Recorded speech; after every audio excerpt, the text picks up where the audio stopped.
जळगाव जामोद विधानसभा मतदारसंघामध्ये महायुतीचे अधिकृत उमेदवार आमदार डॉक्टर संजय कुटे यांच्या निवडणूक प्रचारार्थ संग्रामपूर तालुक्यातील बावनबीर येथे लाडक्या बहिणींनी आपला भाऊ संजय कुटे यांच्या रॅलीचे आयोजन करून जोरदार शक्ती प्रदर्शन केले। यावेळी जळगाव जामोद तसेच संग्रामपूर तालुक्यातील महायुतीचे पदाधिकारी मोठ्या संख्येने उपस्थित होते। जलयोद्धा कर्मयोद्धा आमदार डॉक्टर संजय कुटे यांनी गेल्या 20 वर्षात अनेक विकासाची कामे करून मतदारसंघात एक वेगळी ऊर्जा तयार केली असून नुकताच दिवाळी आधी लाडकी बहीण योजना अंमलात आल्यामुळे कार्यकर्ते तसेच महिला वर्गात एकच उत्साह निर्माण झाला आहे। त्याच अनुषंगाने 16 नोव्हेंबर रोजी काढण्यात आलेल्या प्रचार रॅलीत गावातील प्रत्येक घरासमोर रांगोळी काढून पुष्पवर्षावाने आमदार डॉक्टर संजय कुटे यांचे स्वागत करण्यात आले। बावनबीर गावात काढण्यात आलेल्या निवडणूक प्रचार रॅलीला स्थानिकी ग्रामस्थांचा अभूतपूर्व प्रतिसाद दिसून आला। प्रत्येक घरासमोर महिलांनी काढलेल्या रांगोळीच्या माध्यमातून लाडक्या बहिणींनी एकच भाऊ संजू भाऊ असा संदेश दिला। बावनबीर येथील महिलांच्या वाढत्या प्रतिसादाने मतदारसंघात डॉक्टर संजय कुटे यांनी निवडणूक प्रचारात जोरदार आघाडी घेतल्याचे स्पष्ट दिसून येत आहे।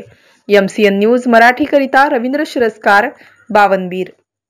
आपण कार्यकर्ता म्हणून मतदारांना काय आवाहन कराल, काय सांगाल आपण या संदर्भात?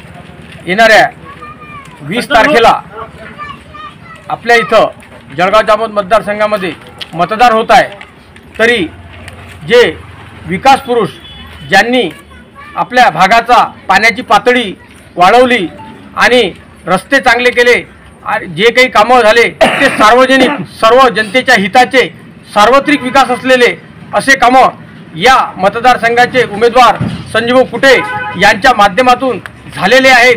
तरी येणाऱ्या काळात आपल्या मतदारसंघामध्ये सार्वजनिक क्षेत्रामध्ये सर्व लोकांच्या फायद्याचे सर्व लोकांच्या कामा असणारे असे कामं होणार आहेत। तरी येणाऱ्या 20 तारखेला आपल्या जळगाव जामोद मतदारसंघामध्ये जास्तीत जास्त मतदारांनी मतदान करून संजय कुटे यांना जास्तीत जास्त ताकदीनं निवडून कसं आणता येईल, तसेच ज्या लाडक्या बहिणी आहेत, ज्या लाडक्या बहिणींनी अत्यंत संजूकडे आशेनं पाहून त्यांचे जे कामं झाले त्या लाडक्या बहिणींनी सुद्धा जास्तीत जास्त संख्येने येऊन मतदान करावे, ही भारतीय जनता पार्टी व महायुतीच्या वतीने सर्व मतदारांना आवाहन विनंती।